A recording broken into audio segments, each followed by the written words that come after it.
السلام عليكم ورحمة الله وبركاته. إن الحمد لله نحمده ونستعينه ونستغفره ونعوذ بالله من شرور أنفسنا ومن سيئات أعمالنا. من يهده الله فلا مضل له ومن يضلله فلا هادي له. ونشهد أن لا إله إلا الله وحده لا شريك له ونشهد أن محمدا عبده ورسوله. أما بعد فقد قال الله تبارك وتعالى في القرآن الكريم بعد أعوذ بالله من الشيطان الرجيم واضرب لهم مثل الرجلين جعلنا لأحدهما جنتين من أعناب وحففناهما بنخل وجعلنا بينهما زرعا. அளவற்ற அருளாளனும் நிகரற்ற அன்புடையவனுமாகிய எல்லாம் வல்ல அல்லாஹுவின் திருப்பெயரால் ஆரம்பம் செய்கின்றேன். புனிதமிக்க ரமலானுடைய மாதத்தின் இறுதி 10 இரவுகளை உயிர்ப்பித்தல் என்ற வரிசையில் 23வது இரவில் மற்றும் ஒரு ஒற்றைப்படையான இரவில் அல்லாஹுடைய மாளிகையில் 1000 மாதங்களை விட சிறந்த லைலத்துல் கத்ர் என்று சொல்கிற இரவினை ஆதரவு வைத்தவர்களாக அல்லாஹுக்காக வேண்டி வணக்க வழிபாடுகளில் ஈடுபடக்கூடிய எனது அருமை இஸ்லாமிய சகோதர சகோதரிகளே, அல்லாஹுடைய நல்லடியார்களே, இந்த ரமலானிய இரவுகளில் அல் குர்ஆனை புரிந்து கொள்ள வேண்டும் என்கிற அடிப்படையில் அல் குர்ஆனுடைய 3ல் ஒரு பகுதியாக குறிப்பிடப்படுகின்ற குர்ஆனில் வருகின்ற வரலாறுகளோடு சம்பந்தப்பட்ட ஒரு சில விஷயங்களை உங்களோடு நாம் பகிர்ந்து வருகிறோம்.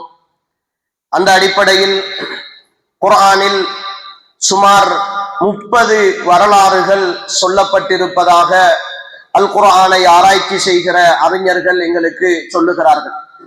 அந்த 30 வரலாறுகளில் நபிமார்களுடைய வரலாறுகள், சில நபிமார்களுடைய வரலாறுகள் விரிவாக சொல்லப்பட்டிருக்கின்றன, சில நபிமார்களுடைய வரலாறுகள் சுருக்கமாக சொல்லப்பட்டிருக்கின்றன, சில நபிமார்களுடைய பெயர்கள் மாத்திரம் குர்ஆனில் குறிப்பிடப்பட்டிருக்கிறது, அவர்களுடைய வரலாறுகள் சொல்லப்படவில்லை.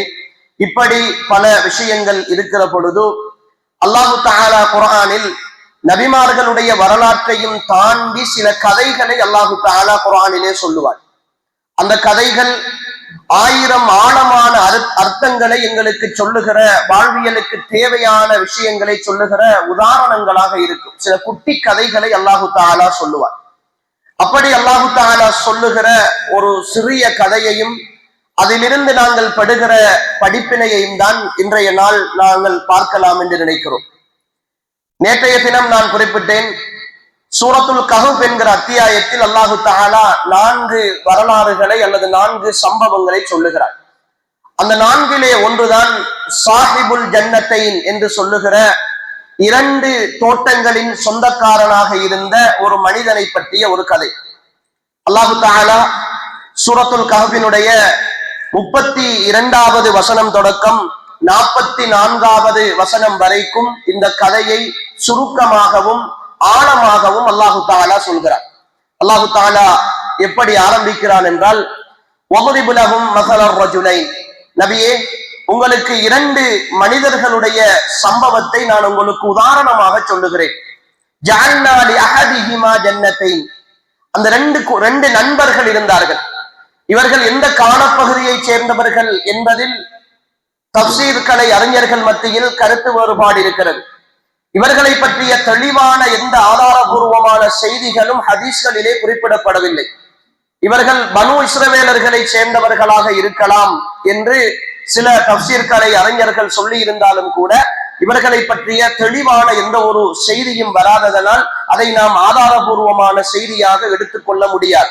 அல்லாஹ் பொதுவாக சொல்லுகிறான், 2 மனிதர்களை, 2 நண்பர்களை உங்களுக்கு நாங்கள் உதாரணமாக சொல்லுகிறேன். ஜஅல்னா லிஅஹதிஹிமா ஜன்னத்தைன், அந்த 2 பேரில் ஒருவர் கடும் செல்வந்தராக இருந்தார், நல்ல பணக்காரன். இந்த 2 நண்பர்கள் யார் என்றால், ஒருவர் பெருமை அடிக்கின்ற செல்வந்தர், இன்னும் ஒருத்தர் நன்றியோடு இருக்கின்ற ஏழை. அந்த 2 மனிதர்களுடைய கதையைத்தான் அல்லாஹு தஆலா இங்கு சொல்கிறார். அதில் ஜஅல்னா லிஅஹதிஹிமா ஜன்னத்தைன், அந்த 2 பேரில் ஒருவருக்கு நாங்கள் 2 தோட்டங்களை கொடுத்திருந்தோம். 2 தோட்டங்களை கொடுத்திருந்தோம். மின் அஅனாபின், திராட்சை மர தோட்டங்களை, திராட்சை பழங்களை கொண்ட 2 தோட்டங்களை நாங்கள் கொடுத்திருந்தோம்.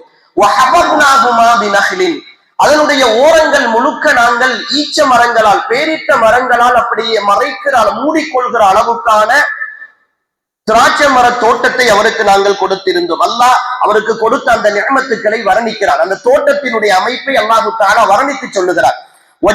வஜஅல்னா பைனஹுமா ஸர்ஆ, அந்த 2 தோட்டங்களுக்கு மத்தியில் நாங்கள் அவருக்கு விவசாயத்தையும் நாங்கள் உற்பத்தி செய்து கொடுத்திருந்தோம். விவசாயம் செய்யக்கூடிய வயல் நிலத்தையும் அவருக்கு நாங்கள் கொடுத்திருந்தோம். கில்தல் ஜன்னத்தைனி, அந்த 2 தோட்டங்களுமே அல்லாஹ் தஆலா சொல்கிறார், அந்த 2 தோட்டங்களும் ஆத்தத் உகுலஹா, அவருக்கு நிறைய உணவுப் பொருட்களையும் நிறைய வசதி வாய்ப்புகளையும் அவருக்கு கொடுத்து கொண்டிருந்தது. வலம் கபுலின் மின்ஹு ஷைஆ, அது அவருக்கு அநியாயம் செய்யாத நிலையில் அவருக்கு கொடுத்து கொண்டே இருந்தது. அப்படி நிறைய வசதி வாய்ப்புகளோடு கூடிய, எல்லா பக்கமும் பேரிட்ட மரங்களால் சூழப்பட்ட திராட்சை மரங்கள் நிறைந்த நடுவிலே அவருக்கு வயல் செய்யக்கூடிய விவசாய நிலத்தை கொண்ட ஒரு அழகான 2 தோட்டங்களை நாங்கள் கொடுத்திருந்தோம்.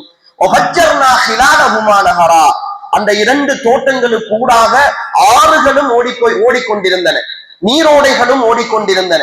அழகாக அல்லாஹு தஆலா வர்ணிக்கிறார். கற்பனைக்கு படுகிற விதத்தில் அல்லாஹு தஆலா சொல்லுகிறார். ஒரு தோட்டம், 2 தோட்டங்கள், 2 தோட்டங்களுக்கு மத்தியில் விவசாய நிலம், அந்த 2 தோட்டங்களுக்கும் வேலியாக பேரிட்ட மரங்கள், நடுவிலே திராட்சை மரம், அதற்கு நடுவிலே அல்லாஹு தஆலா விவசாய நிலம், அந்த விவசாய நிலங்களை ஊடறுத்து ஓடுகிற ஆறுகள், இயற்கையாக அல்லாஹு தஆலா வர்ணிக்கிறார். வகான லஹு ஸமர், அவருக்கு அதன் மூலமாக நிறைய பிரயோசனங்கள் கிடைத்துக் கொண்டிருந்தன. இப்படி ஒரு வசதி வாய்ப்பை அல்லாஹு தஆலா ஒரு மனிதனுக்கு கொடுத்திருந்தார்.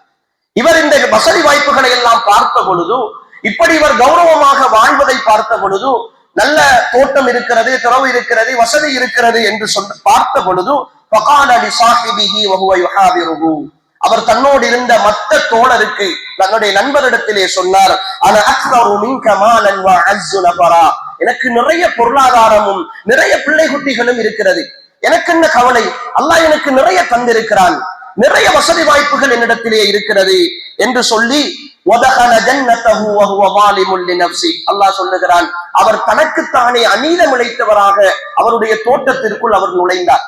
அவருடைய இவ்வளவு வசதி வாய்ப்புகளோடு இருக்கிற தோட்டத்திற்குள் அவர் போகிறார். போகிற பொழுது அவர் சொல்லிக் கொண்டு போகிறார், காலமா அபுன்னு அன் தபீத ஹாதிஹி அபதா, இந்த வசதி வாய்ப்புகள் எல்லாம் இனி என்னிடத்தில் இருந்து அழிந்து போகும் என்று நான் நினைக்கவில்லை. நிறைய சேமித்து வைத்திருக்கிறேன், நிறைய வசதியோடு வாழ்ந்து இருக்கிறேன். ஆனா அக்ஸரு மின்க மாலன் வ அஸ்ஸு நஃபரா, எனக்கு நிறைய பொருளாதார வசதி இருக்கிறது, நிறைய வசதி வாய்ப்புகளை நான் சேர்த்து வைத்திருக்கிறேன், இனி இதெல்லாம் அழிந்து போகும் என்று நான் நினைக்கவில்லை என்று சொல்லிவிட்டு இன்னும் ஒரு விஷயத்தை சொல்லுகிறார், வமா அபுன்னு ஸாஅ, இந்த மறுமை நாள் என்பதெல்லாம் ஏற்படும் என்று நான் நினைக்கவில்லை, அப்படியெல்லாம் வரவில்லை. அப்படி வந்தாலும் கூட வலஇ ருதித்து இலா ரப்பி லஅஜிதன்ன கைரம் மின்ஹா முன்கலபா, எனக்கு இப்போது ஒருவேளை மறுமை ஏற்படுவது உண்மை என்றிருந்தால், இப்போது நான் வசதியாக இருக்கிறேன், அருளோடு இருக்கிறேன், இதைவிட சிறந்ததைத்தான் அல்லாஹ் எனக்கு மறுமையிலும் தரப்போகிறான். உண்மையில் அல்லாஹ் என்னோட கோபமாக இருந்திருந்தால், அல்லாஹ் என்னை நஷ்டப்படுத்த வேண்டும் என்றிருந்தால், இப்படி 2 தோட்டங்கள் வசதி வாய்ப்புகள் எனக்கு தந்திருக்க வேண்டிய அவசியம் இல்லை. எனவே நான் ஒருவேளை மறுமை வரமாட்டாது, என் சொத்துக்கள் அழிந்து போக மாட்டாது, அப்படி அழிந்து போவதாக இருந்தாலும் கூட அவர் சொல்லுகிறார், நாளை மறுமையிலே அல்லாஹ் இதைவிட எனக்கு சிறந்ததைத்தான் தருவான் என்று தன்னைத்தானே அவர் பெருமைப்படுத்திக் கொண்டிருக்கிறார். அப்ப அந்த நேரம் தான் இந்த ஏழையான மனிதர் அவரை சந்திக்கிறார். சந்தித்து அவரிடத்திலே சொல்லுகிறார், கால லஹு ஸாஹிபுஹு வஹுவ யுஹாவிருஹு அகஃபர்த பில்லதி ஹலகக மின் துராபின் ثم من நுத்பத்தின் ثم ஸவ்வாக ரஜுலா, அவருக்கு தஅவத் கொடுக்கிறார், அவருக்கு அல்லாஹ்வை பற்றி நினைவூட்டுகிறார். உன்னை தண்ணீரில் இருந்து, மண்ணில் இருந்தும், ஒரு இந்திரிய துளியில் இருந்தும் படைத்து உன்னை செம்மைப்படுத்தி அல்லாஹ்வை நீ நிராகரிக்கிறாயா? எதுவுமே இல்லாமல் இருந்த உன்னை அல்லாஹ் தஆலா ஒரு மனிதனாக ஆக்கி உனக்கு இவ்வளவு வசதி வாய்ப்புகளையும் தந்த ரப்பினை நீ நிராகரிக்கிறாயா என்று அவர் கேட்கிறார். கேட்டுவிட்டு அவர் சொல்லுகிறார், லாக்கின்னஹு அல்லாஹு ரப்பி, என்றாலும் நான் என்னுடைய ரப்புக்கு, அல்லாஹ்தான் என்னுடைய ரப்பு, அவனுக்கு நான் ஒரு பொழுதும் வலா உஷ்ரிகு பி ரப்பி அஹதா, என்னுடைய ரப்புக்கு நான் எதையும் இணையாக்க மாட்டேன் என்று சொல்லி அந்த ஏழையான மனிதர் அவரிடத்திலே சொல்லுகிறார். சொல்லிவிட்டு அவருக்கு ஒரு அறிவுரை சொல்கிறார். வலவுலா இன் தகல்த ஜன்னதக குல்த மாஷா அல்லாஹ், நீ உன்னுடைய தோட்டத்திற்குள் நுழைகிற பொழுது உனக்கு அல்லாஹ் தந்திருக்கிற வசதி வாய்ப்புகளை பார்த்து மாஷா அல்லாஹ், அல்லாஹ்வுடைய நாட்டத்தின் பிரகாரம் தான் எனக்கு கிடைத்திருக்கிறது, லா குவத இல்லா பில்லாஹ், எனக்கு அல்லாஹ்வை தவிர வேறு யாரும் இதை தரவில்லை என்று நீ சொல்ல வேண்டும் என்று அவர் சொல்லிவிட்டு சொல்லுகிறார். அன அகல்லு மின்க மாலன் வ வலதா, நான் உன்னை விட பொருளாதாரத்திலும் பிள்ளை குட்டிகளிலும் குறைந்தவனாக என்னை நீ பார்த்தாலும் சரி, நீ உன்னுடைய தோட்டத்திற்குள் நுழைகிற பொழுது ஒரு நல்ல மனதோடு அவருக்கு அறிவுரை சொல்லுகிறார். நீ உன்னுடைய தோட்டத்திற்குள் நுழைகிற பொழுது எனக்கு அல்லாஹ் அந்த சொத்து, அல்லாஹ்வை தவிர வேறு எதை யாராலும் இதை எனக்கு மீட்டித்தர முடியாது என்று நீ சொல்லு என்று அவர் சொல்லுகிறார். ஆனாலும் அந்த மனிதர் அதை மறுக்கிறார். இவைகளெல்லாம் அல்லாஹ்விடத்தில் இருந்து வந்தது, அல்லது எனக்கு அழிந்து போகும் என்றெல்லாம் நீ சொல்லாதே என்று அவருக்கு மாறி அவருக்கு பதில் கொடுத்து கொண்டே இருக்கிறார். இப்படி இந்த இரண்டு பேருக்கு மத்தியில் இந்த விமர்சனம், இந்த உரையாடல் தொடர்ந்து கொண்டே இருக்கிறது. ஒவ்வொரு நாளும் அவர்கள் சந்திக்கிற பொழுது அவர் பெருமையாக பேசுகிறார், இவர் அவருக்கு அறிவுரை சொல்லுகிறார். இப்படியே மாறி மாறி நடந்து கொண்டிருக்கிற பொழுது அவர் திரும்ப கேட்கிறார், இன்னொரு சந்தர்ப்பத்திலே கேட்கிறார்,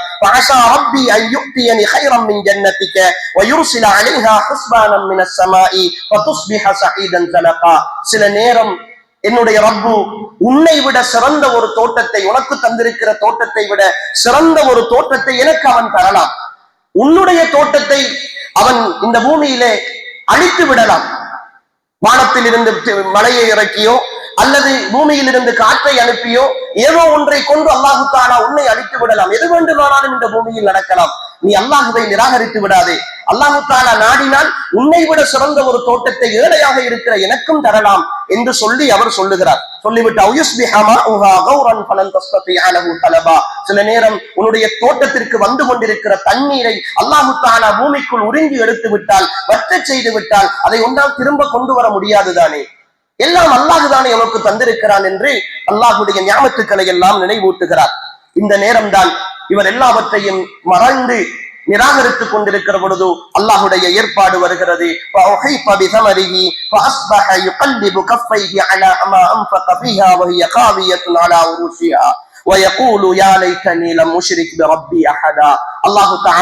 அவருடைய பொருளாதாரத்தை அப்படியே தலைகீழாக புரட்டி விடுகிறார். அவருடைய வசதி வாய்ப்பு அந்த தோட்டத்தை அப்படியே தலைகீழாக புரட்டி விடுகிறார். நஷ்டத்தை அல்லாஹு தஆலா ஏற்படுத்தி விடுகிறார். இவர் செலவழித்த செலவுகளில் இருந்து அவருக்கு பெரும் நஷ்டம் ஏற்படுகிறது. இப்பொழுதுதான் அவர் உணர்ந்து கொள்கிறார், நான் தவறளித்து விட்டேன், நான் என்னுடைய ரப்புக்கு மாறு செய்யாமல் இருந்திருக்கலாமே, எதையும் இணை வைக்காமல் இருந்திருக்கலாமே என்று அவர் அங்கலாய்க்கின்றார். அல்லாஹ் சொல்லுகிறான், வலம் தகுல்லஹு ஃபிஅத்துன் யன்சுருனஹு மின் தூனில்லாஹ், அல்லாஹ்வை தவிர இந்த பூமியில் அவருக்கு உதவி செய்பவர்கள் யாரும் இருக்கவில்லை. வமா கான முன்தஸிரா, அல்லாஹ்வும் அவருக்கு உதவி செய்யவில்லை. ஏனென்றால் அல்லாஹ்வுடைய நிஅமத்துக்களை எல்லாம் அவர் நிராகரித்தார்.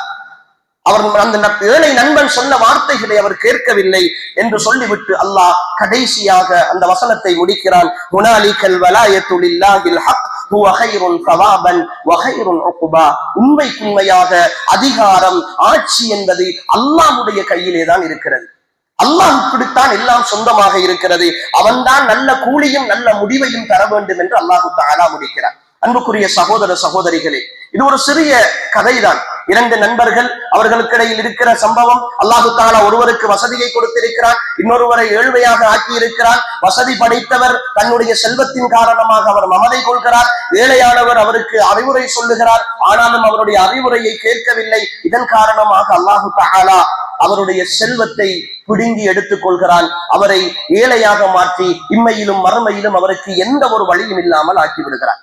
அன்புக்குரிய சகோதர சகோதரிகளே, இது இன்றைய கால சூழலில் எங்களின் நிறைய பேருடைய வாழ்வியலை சொல்லுகிற ஒரு கதை, நிறைய பேருடைய வாழ்க்கையை சொல்லுகிற ஒரு கதை.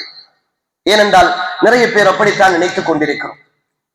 நல்ல படித்திருக்கிறோம், மாதம் நல்ல சம்பளம் கிடைக்கிறது, நல்ல வீடு வாசல்கள் கட்டி இருக்கிறோம், பசாரிலே 2-3 கடை இருக்கிறது, தொழில் செய்கிறோம், வருமானம் வந்து கொண்டிருக்கிறது, நிறைய பேங்க் பேலன்ஸ் வைத்திருக்கிறோம். இனி என்ன பிரச்சனை? எல்லாம் அப்படியே இருக்கிறது, வசதியோடு இருக்கிறோம், விரும்பியவாறு வாழலாம்.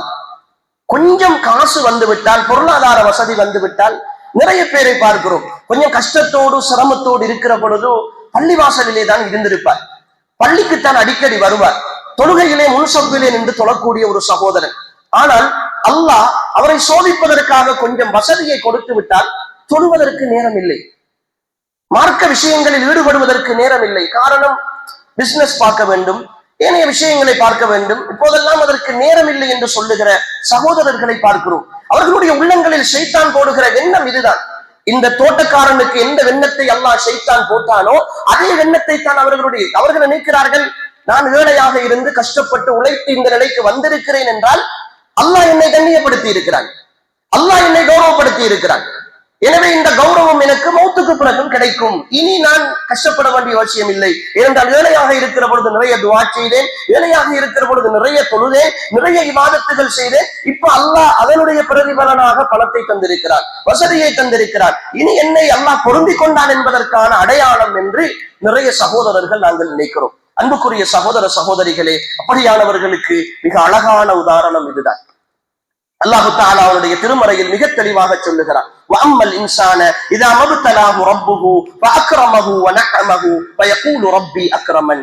ஒரு மனிதனை நாங்கள் சோதிப்பதற்கு நாடி அவனுக்கு நாங்கள் வசதி வாய்ப்புகளை கொடுத்து அவனை கண்ணியப்படுத்தி விட்டால் ஃபயகூலு ரப்பி அக்ரமன், என்னுடைய ரப்பு என்னை கண்ணியப்படுத்தி விட்டான் என்று அவன் சொல்லுகிறான். வஅம்மல் இன்சான் இதா மப்தலாஹு ரப்புஹு ஃபகதர அலைஹி ரிஸ்கஹு ஃபயகூலு ரப்பி அஹானன், என்னுடைய ரப்பு அவனை சோதிப்பதற்கு நாடி நாங்கள் அவனுடைய பொருளாதாரத்தில் நெருக்கடியை வறுமையை கொடுத்து விட்டால் என்னுடைய ரப்பு என்னை கேவலப்படுத்தி விட்டான் என்று சொல்லுகிறான். கல்லா, விடயம் அவ்வாறல்ல. நீங்கள் வசதி வாய்ப்புகள் பெற்றிருப்பதால் அல்லாஹ்வுடைய கண்ணியத்தை பெற்றதாகவோ, ஏழ்மையாக இருப்பதால் அல்லாஹ்வுடைய கேவலத்தை பெற்றதாகவோ விஷயம் அவ்வாறல்ல என்று அல்லாஹ் திட்டவட்டமாக மறுத்து விட்டார். எனவே அன்புக்குரிய சகோதர சகோதரிகளே, இன்று பார்க்கிறோம், பிள்ளை படித்திருக்கிறான், வசதி வாய்ப்போடு இருக்கிறான், பெருமையாக பேசித் திரிகிற பெற்றோர்கள், பெருமையாக பேசித் திரிகிற பெற்றோர்கள், அடுத்தவர்களை தரம் தாழ்த்தி பேசுகிற ஒரு பிள்ளை +2 நல்ல மார்க்ஸ் எடுத்து விட்டால் அடுத்த பிள்ளையை பார்த்து, மார்க்ஸ் குறைந்த பிள்ளையை பார்த்து ஏதோ உலகத்தில் பெரிய சாதனை நிகழ்த்தி விட்டதாக இவர்களை மட்டம் தட்டுகிறார்கள். இவர்கள் இனி உருப்பட மாட்டார்கள் என்று பெற்றோர்களுக்கு முன்னால் பேசுகிறார்கள், அடுத்தவர்களுக்கு முன்னால் அவர்களை கேவலப்படுத்துகிறார்கள். அல்லாஹ் தஆலா சிலருக்கு கல்வி அறிவை கொடுத்திருப்பார். ஒரு டாக்டராக, ஒரு என்ஜினியராக, ஒரு ஐடியிலே ஏதோ ஒரு வகையில அவர் நல்ல நிலைக்கு வந்து விடுவார். என்னுடைய மகன் அப்படி வந்து விட்டான் என்பதற்காக அடுத்த பிள்ளைகள் மட்டமானவர்கள் அல்ல. இனி என்னுடைய மகன் படித்து முன்னேறி விட்டான், டாக்டர் ஆகிவிட்டான், என்ஜினியர் ஆகிவிட்டான், அல்லது வேறொரு துறையில் போய்விட்டான். இன்று பரிதாபம் என்ன தெரியுமா அன்புக்குரிய சகோதரர்களே, இந்த உலகத்தின் துறைகளில் முன்னேறியவர்கள் ஷரியாவுடைய துறையிலே, மார்க்க துறையிலே இருப்பவர்களை பார்த்து ஏளனமாக பேசுகிறார்கள், ஏளனமாக பேசுகிறார்கள். உங்களுடைய பிள்ளை ஏன் மதரசாவிலே கொண்டே விட்டீர்கள், ஏன் மௌலவி ஆக்கினீர்கள், ஏன் ஹாஃபில் ஆக்குகிறீர்கள், ஏன் இவ்வளவு சிரமப்படுகிறீர்கள், இதே என்னுடைய மகனை பாருங்கள், இந்த துறையிலே படித்தான், முன்னேறினான், இன்று அந்த கம்பெனியிலே வேலை செய்கிறான், இந்த ஆபீஸிலே வேலை செய்கிறான், மாதம் இவ்வளவு சம்பாதிக்கிறான், இத்தனை கார் வாங்கி இருக்கிறான், இத்தனை வீடு கட்டி இருக்கிறான் என்று சொல்லி அதை பெருமையாக, இந்த உலகத்தினுடைய விஷயங்களை மாத்திரம் பெருமையாக பேசுகிற ஒவ்வொரு சகோதரனும் சகோதரியும் புரிந்து கொள்ளுங்கள், இந்த உலகம் இப்படித்தான், இது போய்கொண்டே இருக்கும். ஆனால் முடிவொன்று இல்லாததல்ல இந்த உலகம். அல்லாஹ் எப்படி இந்த தோட்டக்காரனுடைய நிலையை தலைகீழாக மாற்றினானோ, இப்படி பேசக்கூடியவர்களுடைய நிலையை அல்லாஹ் பாதுகாக்க வேண்டும். ஒரு நாள் தலைகீழாக மாற்றுவான். இவ்வாறுதான் மனிதர்களுக்கு மத்தியில் இந்த நிலையை நாங்கள் மாறி மாறி கொண்டு வருவோம் என்று அல்லாஹு தஆலா சொல்லுகிறார். அல்லாஹ்வுடைய தூதர் ஸல்லல்லாஹு அலைஹி வஸல்லம் அவர்கள் சொன்ன ஒரு செய்தி உக்பத் இப்னு ஆமிர் ரலியல்லாஹு அன்ஹு அவர்கள் அறிவிக்கின்றார்கள். நன்றாக இந்த செய்தியை அன்புக்குரிய சகோதரர்களை உள்வாங்கிக் கொள்ளுங்கள். உக்பத் இப்னு ஆமிர் ரலியல்லாஹு அன்ஹு அவர்கள் அறிவிக்கின்றார்கள். இந்த செய்தியை இமாம் அல்பானி ரஹ்மத்துல்லாஹி அலைஹி அவர்கள் தன்னுடைய அஸ்ஸில்சிலத்துல் அஹாதீது ஸஹீஹா என்ற நூலில் 413வது செய்தியாக பதிவு செய்திருக்கிறார்கள். இந்த செய்தியினுடைய அறிவிப்பாளர் தொடர் பலமானது என்று இமாம் அல்பானி ரஹ்மத்துல்லாஹி அலைஹி அவர்கள் சொல்லுகிறார்கள். அல்லாஹ்வுடைய தூதர் ஸல்லல்லாஹு அலைஹி வஸல்லம் அவர்கள் சொல்கிறார்கள், இதா ரஅய்தல்லாஹ யுஅத்தில் அப்த மினத் துன்யா அலா மஆசிஹி. ஒரு அடியானுக்கு அல்லாஹ் தஆலா அவன் பாவம் செய்து கொண்டிருக்கிற நிலையில் அவன் விரும்பிய எல்லாவற்றையும் இந்த உலகத்தில் கொடுப்பதை நீ கண்டால், ரசூலுல்லாஹ் சொல்கிறார்கள், பாவம் செய்கிறான், வட்டிக்கு வாங்குகிறான், பொருளாதார மோசடி நடக்கிறது, இப்படி பெருமை அடித்து திரிகிறான், பொறாமை கொள்கிறான், என்னென்ன மோசமான பண்புகள் இருக்கிறதோ எல்லாவற்றையும் செய்கிறான், அடுத்தவர்களுக்கு அநியாயம் செய்கிறான். இப்படியான ஒரு மனிதனுக்கு அல்லாஹ் இந்த உலகத்தை நிறைவாக கொடுப்பதை நீ கண்டால் அல்லாஹ்வுடைய தூதர் ஸல்லல்லாஹு அலைஹி வஸல்லம் அவர்கள் சொல்லுகிறார்கள், ஃபஇன்னமா ஹுவ இஸ்தித்ராஜ், அதுதான் அல்லாஹ் அந்த அடியானை விட்டு பிடிப்பதற்கான அடையாளம் என்கிறார்கள் ரசூலுல்லாஹ். அது அருள் அல்ல. பாவத்தோடு இருக்கிற நிலையில் எனக்கு ஒரு மகிழ்ச்சி வருகிறது என்றால், ஒரு வெற்றி கிடைக்கிறது என்றால், ஒரு சந்தோஷம் வருகிறது என்றால், அன்புக்குரிய சகோதர சகோதரிகளை, அதை நீங்கள் அருளாக நினைத்து விடாதீர்கள், அருளாக நினைத்து விடாதீர்கள். அது மிகப்பெரிய சோதனை. அல்லாஹ்வுடைய தூதர் ஸல்லல்லாஹு அலைஹி வஸல்லம் அவர்கள் இந்த ஹதீஸை சொல்லிவிட்டு ஒரு குர்ஆன் வசனத்தை ஓதி காட்டுகிறார்கள். பலம்மா நஸூமா ذكروا به فتحنا عليهم أبواب كل شيء. இந்த பூமியில் யாரெல்லாம் எங்களுடைய நினைவுகளை மறந்தவர்களாக வாழ்ந்து கொண்டிருக்கிறார்களோ அவர்களுக்கு இந்த வானம் பூமியினுடைய அருள்களை நாங்கள் முழுமையாக திறந்து கொடுப்போம். இந்த வானம் பூமியினுடைய அருள்களை முழுமையாக திறந்து கொடுப்போம். அதற்கு பிறகு அல்லாஹ் சொல்லுகிறான்,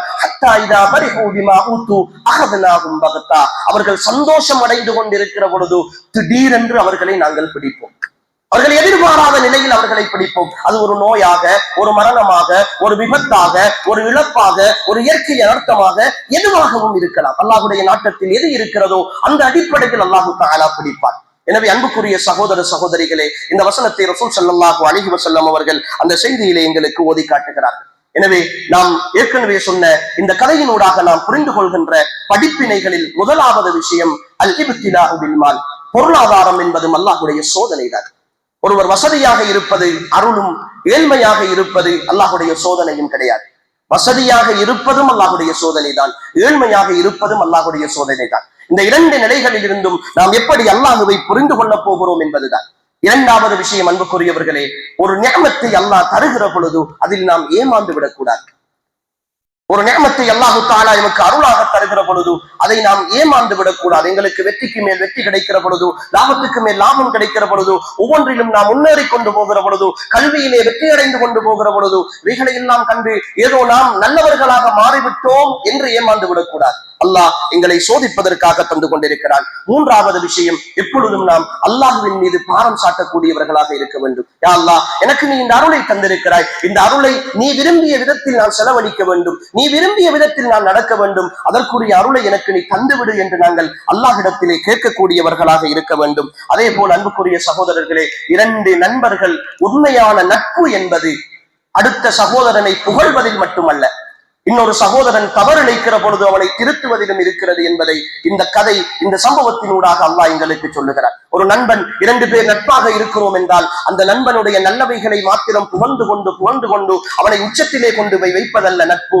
அவன் தவறிழைக்கிற பொழுது, நீ இந்த தவறை செய்கிறாய், இந்த பாவத்தை செய்கிறாய், இதிலிருந்து நீ விலகிவிடு, நல்லதென்பால் வந்துவிடு என்று அழைக்கின்ற அந்த அழைப்பும் நட்புத்தான். ஆனால் இன்று நாங்கள் பார்க்கிறோம், வீதிகளிலே நண்பனோடு நின்று பேசிக் கொண்டிருப்போம். நான் 5 நேரம் தொழுகிற ஒரு தந்தான், ஆனால் தொழுகையினுடைய நேரம் தொழுகை இல்லாத ஒரு நண்பன் என்னோடு நின்று பேசிக் கொண்டிருப்பான். அவனை வா பள்ளிக்கு போகும் என்று அழைப்பதற்கு எனக்கு வெட்கம். அப்படித்தான் இன்றைய வாலிபர்களுடைய நிலைமை. அவனை பள்ளிக்கு வா, என் வீட்டுக்கு ஒரு சகோதரன் வந்திருப்பான், பேசிக் கொண்டிருப்போம். நான் 5 நேரம் தொழுகு வந்தான், ஆனால் சொந்தக்காரனை பள்ளிக்கு வாருங்கள், பாங்கு சொல்லிவிட்டது, தொழுது விட்டு வந்து பேசிக் கொண்டிருப்போம் என்று கூப்பிடுவதற்கு அது அவமானம். அதை கௌரவ குறைச்சலாக பார்க்கிறோம். அன்புக்குரிய சகோதர சகோதரிகளே, அப்படி அல்ல.